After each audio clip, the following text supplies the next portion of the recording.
Lisa Guthrie. I'm at 107 Aurora Avenue, Seattle, 93. The two on the patio were just talking about how they can't cut that fat thing's head off. And they were talking about, and there is fully blood, has Zeta actions as well, and so does the hag. And we are at 105 Avenue, Washington, 98133. You're being broadcast, by the way. I just talked about cutting people's heads off. This is actually what is left of America. A bunch of dirty mental patients that are alcoholics and drug addicts that like to talk about violence and plot crimes. I'll be on later. I think I caught someone yesterday. I think I saw the sword that someone tried to conceal. It looked flat. It didn't look like an umbrella. It was a black male in, it was that first that you see. Closest window. If you're shooting outside the window, like, filming rather. And I want to state that these are Bloods, mostly, and with a Zeta connection. They connect to other gangs if they can profit and work some sort of plans. And these people are all Satanists. So they are into very ritualistic thinking.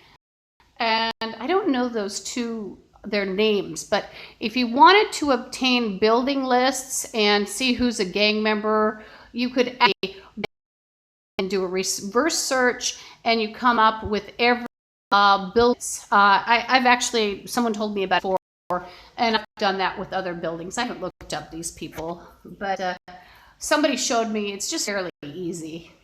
And so you just come up with a reverse search, and you can find out who's in a gang too. You've got all their names.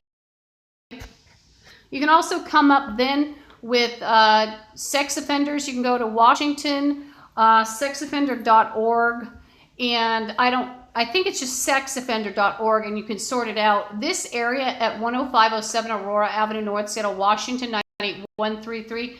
Well, these people connect with sex offenders. The gang members love sex offenders because the sex offenders aren't accepted in society or, for jobs. In most cases, they will literally do anything to conceal a crime, and they will literally, I believe, do any crime.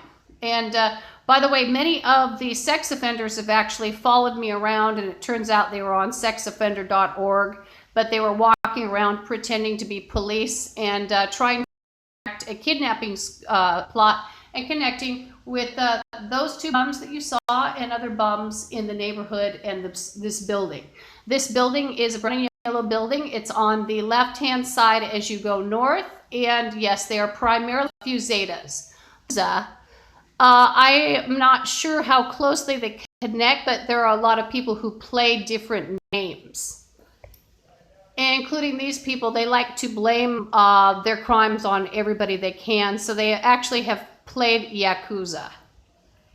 That male is sort of sounding a bit menacing. He's a little drunk. He rides his bicycle everywhere. He has very feminine legs. I'd watch out for him. I think he's actually a sex offender, a child molester, and it was covered up, or he was not diagnosed. I haven't gone into all the detective work. I'm not a detective. But a lot of people can do detective work on their own. All you do is just go to a series of websites, and you'll come up with the reverse searches. You can help the police that way. I'm not a police person. I'm not like a gang member think they're or fire or rescue. These people are very dangerous, and they are best to be avoided. Anyone who comes out of 10507 Aurora Avenue North, Seattle, Washington, 98133 is definitely a mental patient, as are most of the people linking with social services, including the people who run the social services. Thank you.